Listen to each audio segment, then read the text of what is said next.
Cheers.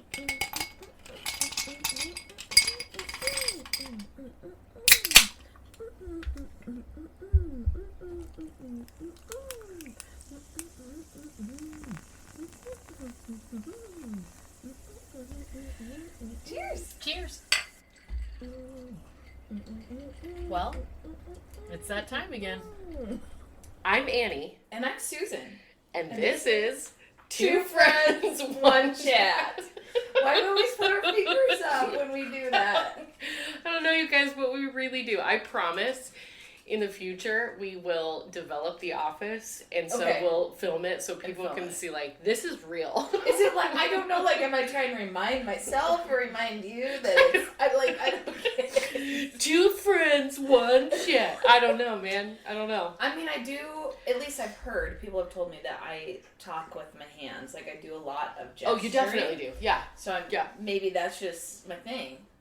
But I must too. I'm not sure if anyone's ever told me that. But don't you feel like I talk with my hands? Maybe I don't. I don't, but I don't think I do, but people mention it all the time. So. I mean, you did just put your hand over your heart when you're like, I don't think I do, and then slapped your leg. And okay, it was so off. maybe I do. And now you've got both hands in your hair. So, I'm just gonna sit. You guys, she does. She, I think one of my favorite, like, internet shorts is, like, a wife recording her Italian husband, but, like, they're clearly, like, laughing really hard, but she's like, you can't use your hands while you're talking to me, and he keeps, like, trying to move his, it's so cute.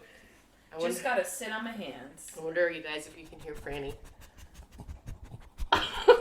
She's sniffing the microphone for you. Oh my goodness. Enjoy that, little Franny sniff. All the dogs are in here, we're ready to record. It's gonna be a slightly heavy but positive episode. I think so. Yeah. I think so. Yeah. We promised we were going to talk about therapeutic breakthroughs because I had a big one this summer. You did. You had a huge one. You've done so much work this summer. Yep. It's crazy. Yep. I just feel like it is the season of Annie, and I love it. I love it. Annie season.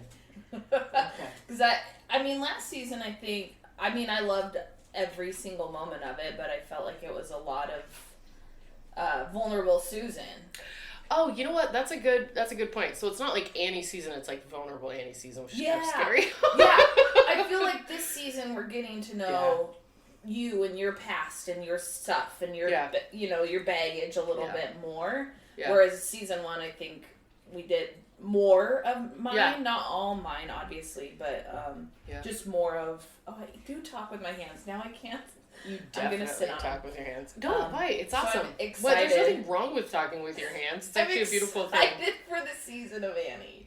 I think, if I may, the reason I'm able to do this is because you kind of led the way with your pioneering of just being, and I think we've said this on the podcast, and I know we've said it off air, but I admire your transparency so much. Like, your just ability to say what it is. Yeah. You know, and say what you mean. Yeah.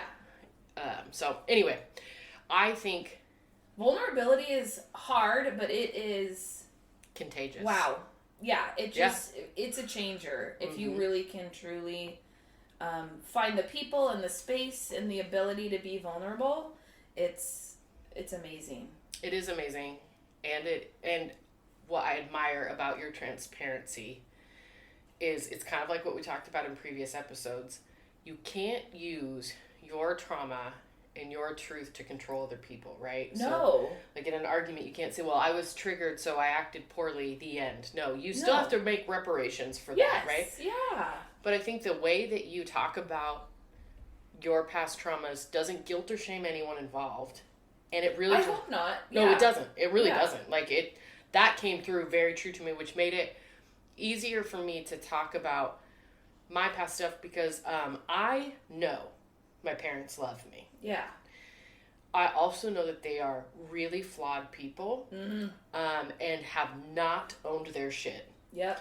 So that has made them really damaging people. Yeah. So it's really cool to talk about, but I still have truth in that, right? Like I still exist in that. Yes. But that's because you pioneered the way. So I knew I could tell my story without guilting and shaming other people. Yeah. So, because it's cheers. still, it's your, cheers, yes. Ding. Okay. Because it's still your truth, right? And they might not see it that way, and that's okay. That's their truth. Yeah. But you get to kind of own and honor that trauma and all those feelings. And then, like you said, okay, now it's my job to take care of myself. Yep. And do what I need to do. Do the work. Yes. And, if I may, it is work, right? Like, it's hard, guys. It's hard. I don't want to say hard like you shouldn't do it. You shouldn't be scared of it, but it's not just like, oh, I can fill out this worksheet and do this deep breathing exercise and I got it. No. Oh man, you guys, that's totally how mental health works. Wink, wink, wink. But the work, so I think sometimes in our society, and we're going to have an episode actually where we talk about this, is like really enjoying the in-between time. Finding ways to enjoy the in-between time. Yes, those times when things are just kind of like status quo and you don't have, you're not in the middle of either trauma or fixing or, all that sort of stuff. Well, and kind of this idea that like you're climbing up the hill. It isn't just the view you're after. It's enjoying every step. Oh, yes. So I think that's kind of one of the things that makes the work very doable in mental health. Yes. Because it is each little step that you're making, you can find joy in it, even though it's hard. Yes. And our society doesn't talk about that a lot, right? That is so true. With mental, there's lots of little wins and joys all along the way. You're 100% right. It's such a gift, you guys. It's and they build and grow on each other, too. Yeah. And when one of the things I found with, as I talked about my core wounds and my struggles with, like, forming, like, positive relationships with people because of, like, distrust, once, like, that kind of has faded away, there's this really cool thing that happens when you meet someone and you're both like, no one's experiences can be the same. Right. But you kind of share this like, oh, tell me about your traumas. Let's talk through it. I want to tell you about mine. And you like take turns. Like some common ground. Yeah. And yeah. It is such a beautiful thing. It's like such a sweet thing. Yeah. Because those are still pieces of us, right? Yeah. Even if I fix it and do all my work and own it, that's still a piece of me. And to be able to share that openly in a healed way with someone else that, like, gets it, there's just nothing. I mean, it's just a special... It is a special bond. I do want to caution, relationships should not just be on trauma bonding. No. Right? This is different. This is like, you meet someone, you're in relationship, and then you realize, oh my gosh, we both have, like, religious trauma, and you're like get to share stories, but it what I love about it is it's like two people affirming, oh my goodness, that was traumatic. To me, oh my god, that was traumatic, and that kind of social affirmation can really help you heal. Yeah. Oh, 100%. That's beautiful. It's not this hidden secret, right? It's not this thing that I don't talk about. Yeah, just sweep that under the rug. Yeah, no. By the way, we've talked about this. Don't do that, because it will come out in ways you do not expect. Don't sweep anything under the rug, okay? It never works. Never works. It's going to come out at your kid's soccer game when you're yelling super hard because they, are 5 and picking daisies. Or it will come out... at the DMV line where you're just can't believe there's 5 other people in front of you. So, yes. I would say, like, on kind of like a survival piece, I get occasionally sweeping that, like, for the moment. Oh, sure. Because I need to, get through this piece. But don't leave it there. No. Have systems in place. Yes. Therapists. Yes. Support systems to process that. Because the longer it festers, it will become infected. Oh, yeah. I'm pretty sure in my core wounds episode, I literally visualized a wound. So, it will become infected. That helped me because that's how I thought about my core wounds. Yeah. So, you're welcome. Okay. But, Annie has had a therapy breakthrough with all of the amazing work she's been putting in this summer. Mm-hmm. And she's going to share it with you. Do you know what inspired me the most? Was, why am I doing the opposite of what I would advise my clients to do? Bam. Yeah. Social work yourself. I social worked myself. Mm-hmm. And what's so interesting is I've been doing this a long time. You'd think I would have done it earlier. It's so hard to flip it and look at ourselves on these. Yes. Well, and for those out there who have like interpersonal partners, remember that's not just like, or like intimate partners, remember that's not just someone like you're having sex with. That can be like family members. For a lot of us, that's our parents for a pretty extended amount. Sometimes we have to draw boundaries. But for pieces like that,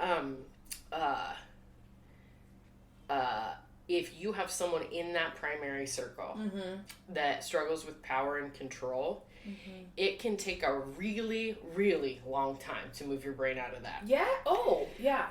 So I want to just honor that. So if you are in a relationship, especially if it's your intimate partner, and you have this feeling, hey, we need this, is not healthy. It's not good for me.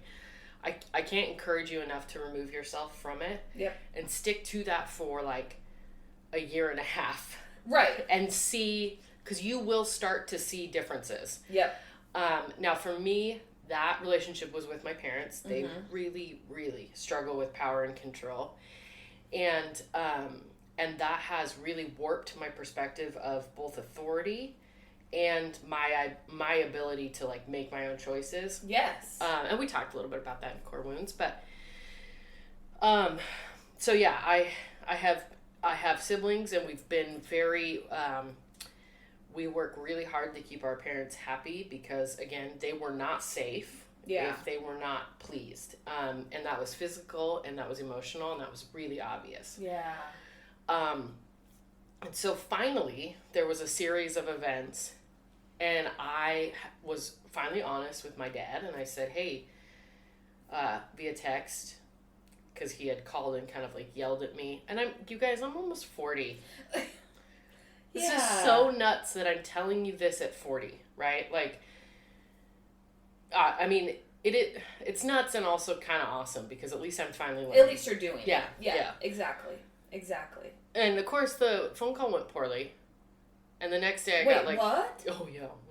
Okay. I got like a half-assed like apology, a text, not a call. Love to call and yell at me.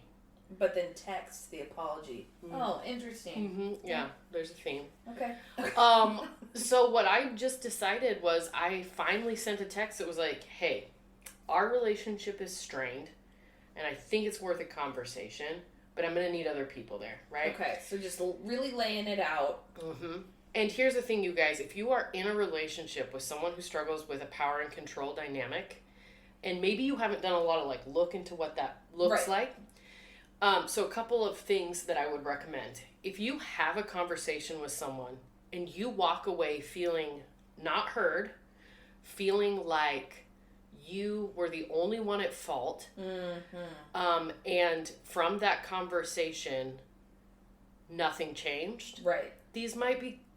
It might be worth doing some self-exploration into conversational power and control dynamics. Yeah. Worth looking into if you are feeling those things with someone. Yes. Know that that's like, you should take a hint that that's like not normal, and maybe... Yeah. You should do a little more digging. That feeling is coming from somewhere. Yes. So, and it could be a couple of things, right? It could be that this person's really power and controlling. Yeah. It could be that you need to speak up for yourself, right? Yes. It could be both and. Exactly. 100%. Speaking up for yourself is exceptionally difficult in a parent-child relationship where you have there's a power and control dynamic. It's hard. It's really hard. You guys, up until this summer, it was impossible for me. Yeah.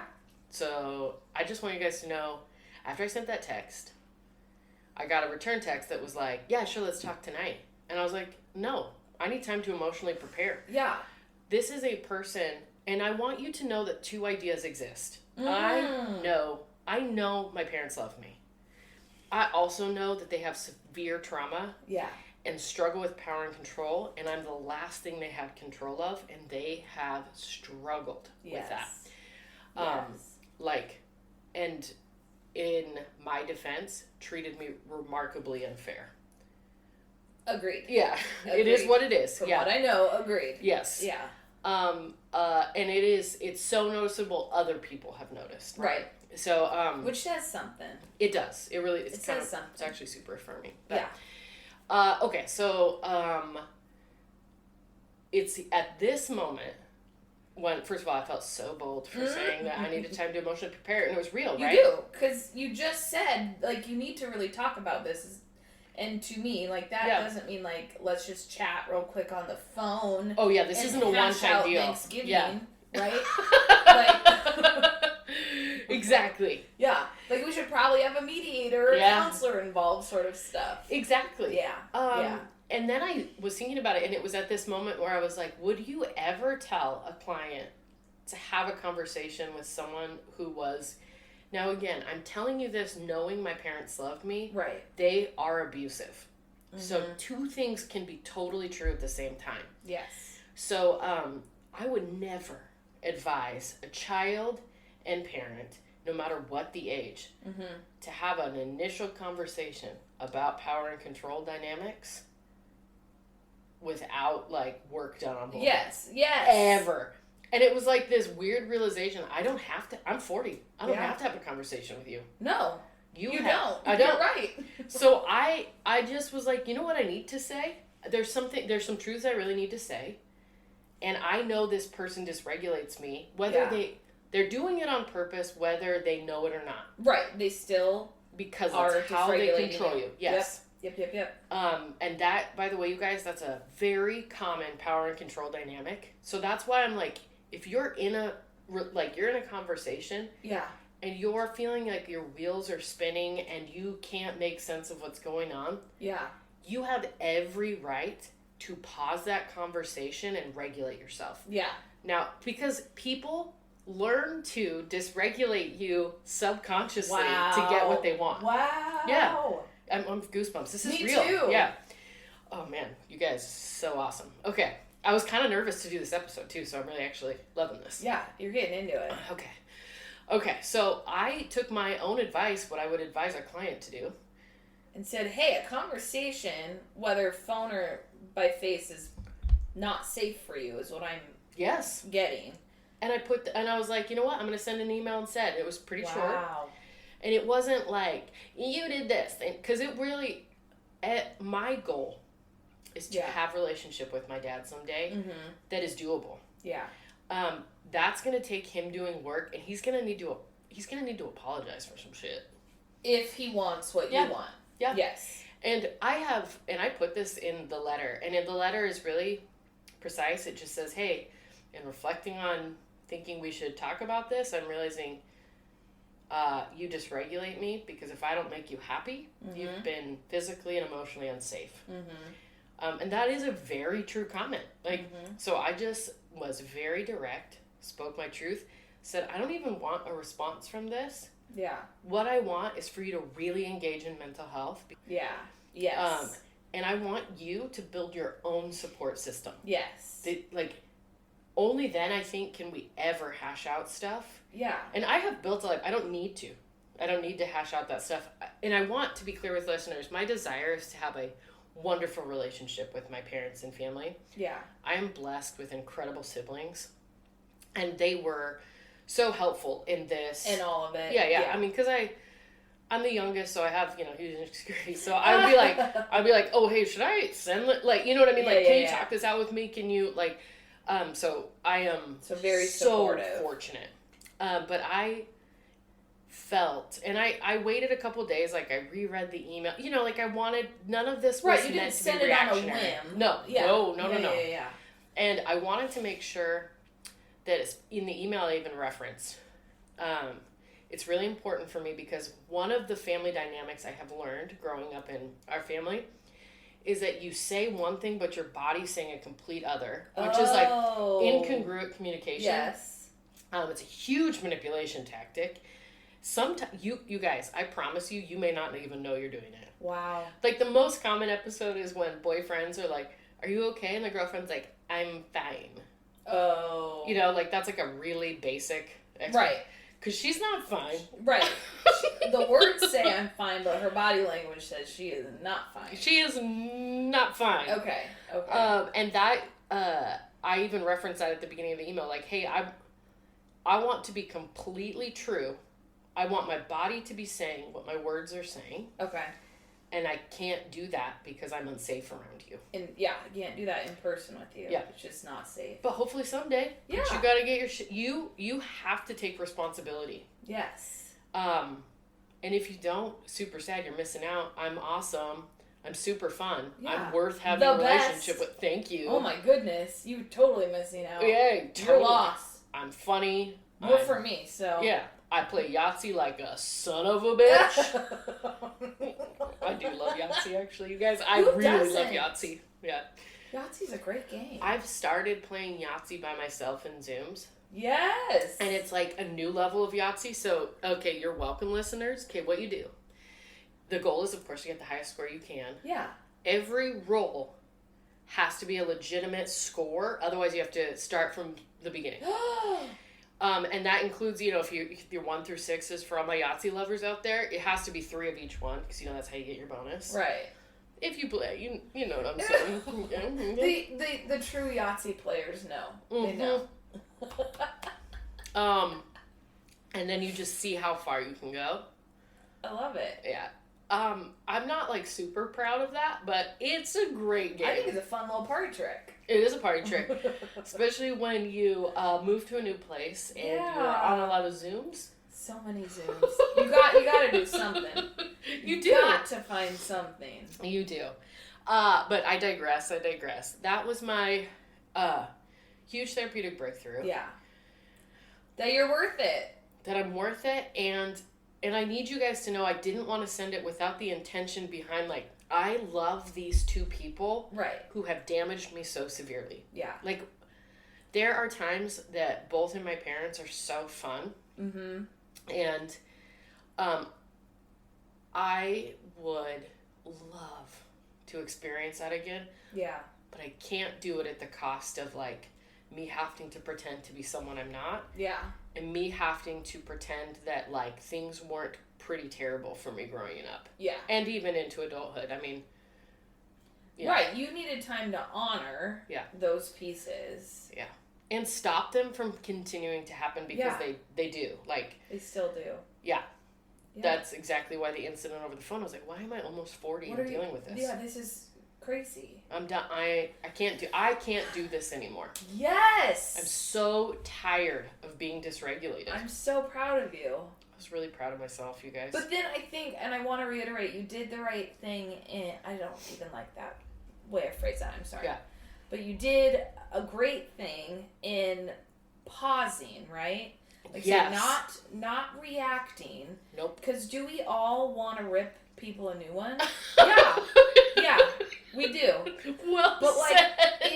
Is that helpful? Is that going to get anybody anywhere? No. No. So it's really important to pause. Yeah. Really figure out what your intention is behind your message. And maybe you come down to your intention really is just to rip someone a new one. Yeah. Well, then that's your intention. And I guess go for it. I will say this, though, because my caution for all our listeners, and I think you've highlighted something great, is when you rip someone a new one, you take, you give that person a chance to write you off because they're overreacting. Right. Sometimes just saying the truth, as true as it is plenty. I promise it is. Don't sensationalize it. And, you will want to, because I promise you, after I had that phone call with my dad, I hung up and I was just all expletives. I'm so effing tired of this. Just with Aaron, I'm I can't. Just to process. Yeah. Yes, 100%. But that's not worth putting in an email. No. And I don't think so. Oh, yeah, I don't either, because I think that the message is lost when it's through anger. 100%. Yeah. 100%. And I think, to me, it was worth sitting on because why... Okay, let me explain. Why I felt so free after I sent that email was because I was I have done what I need to do. Yes. I want this relationship to work, but there's baggage I cannot carry for this person anymore. Yeah. And I felt no guilt or shame by how I wrote it because my intention is not to hurt this person. Right. It was to speak your truth, yes. and correct me if I'm wrong, from what I'm getting. Yeah. It was to speak your truth. Yeah. To share what you would like. Yes. In the future, and the best way to achieve that. Love that. And then you let it go. And I think that's a really hard part that we don't think about sometimes, is you cannot attach yourself to the outcome. You can't. Yeah. Because you can't be in charge of your dad, people. Right? Yeah. You can give him a map of how to have a relationship, and he can decide he doesn't want to do any of that. Yeah. But what you did, the work you did, the truth you shared, that's all still valid. Yeah. So you can't, I would hope that you wouldn't you and the listeners wouldn't attach yourself to the outcome, and if it doesn't go the way you want it to, think of it as a failure by any means. Like, it's not. It's still so much winning for you. Yeah. Even if the end result is not what you hoped. I'm hearing a hashtag throwback to our boundaries episode where you said the awesome thing is, like, you know, you're going to upset the apple cart. Yeah. And be prepared for this person to sever relationship with you. Yeah. And I think that's why I felt so free, because I had been working so much harder to keep this guys and relationship up that it was totally cool, all the shit they'd pulled. Yeah. And then once I, like, planted that seed, I mean, in my mind, I was like, what are you going to do, sacrifice relationship? Oh, that's been really hard, you know? Like, but for other people, it may be a little bit more difficult. I've had almost 40 years to process. Right, so it's a little different. But I think that's a great point. And do not feel guilt and shame about speaking that truth. No. Because the only healing that can come is when real truth is said. Yes. Because even if it's your perspective is off, it's your perspective. There's a reason you're seeing it that way. Exactly. Let's get to the root of it. Yeah. You know, like, 100%. Yeah. And I think the reality is, for most people, they probably will cut off, at least for a while.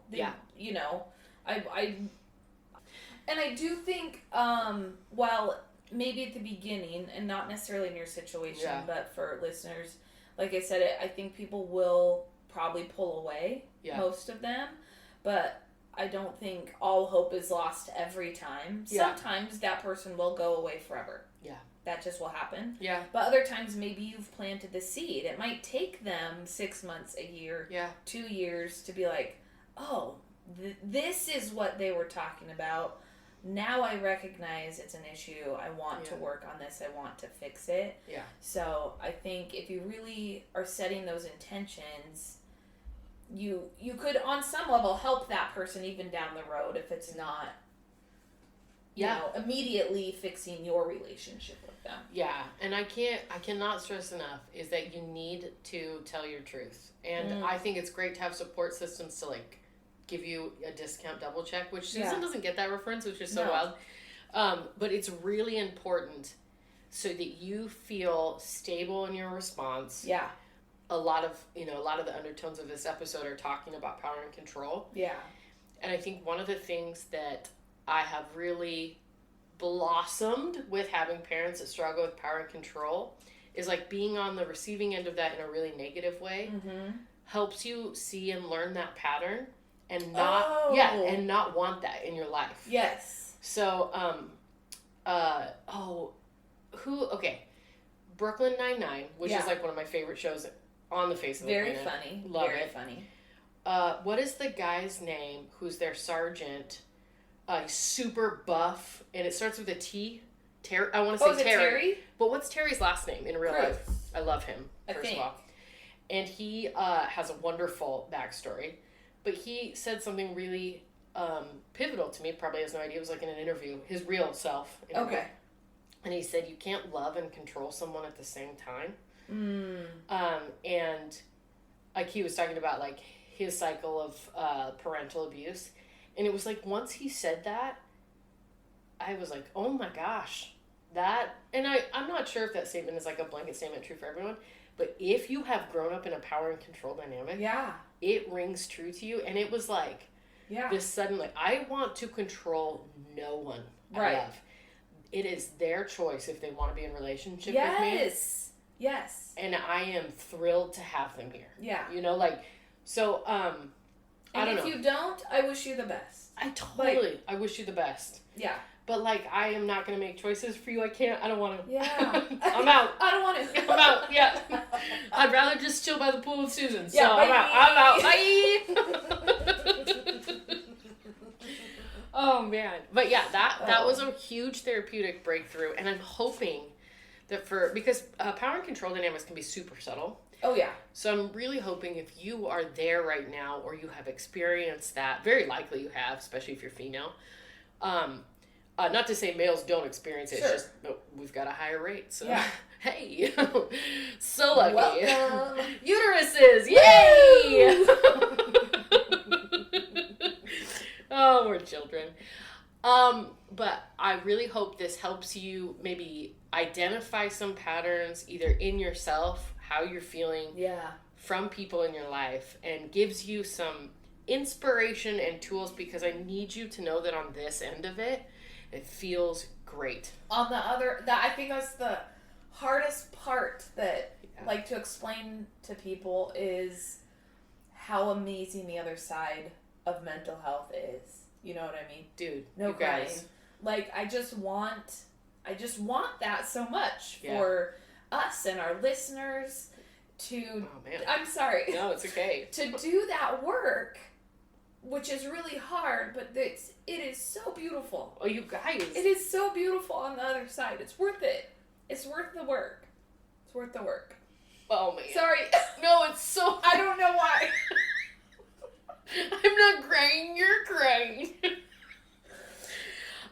We just want the best for you, listeners. You We're a mess. What is going on? I'm sorry. No, we can cry. There's nothing to be sorry for. We're crying because we're happy to have made it to where we are. And it's so much better here. It's so much better.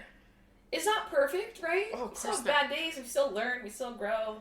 We still have times we slide backwards, but it is so much better here, and I just want that for everybody. Yeah. I want it for everybody. Oh my gosh. You guys, you can do this. You can. Build your system. Mm-hmm.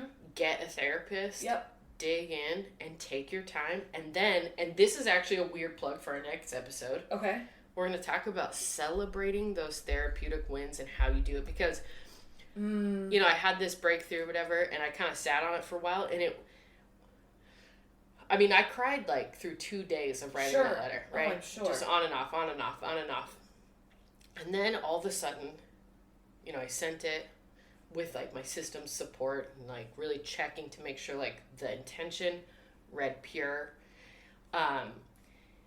And it wasn't until about a week and a half later I realized, oh my God, that was a therapeutic win. Oh. Because I was chatting with my friend. Took you a little time. Yeah. My friend who's so cute. She was like, I had a therapeutic win. She tells me this great, awesome narrative where she's just learning about herself and like seeing her patterns of behavior. I mean, she's such a badass. Yeah. And it was like, once she told that story, I was like, dude, I actually think I've had a therapeutic breakthrough.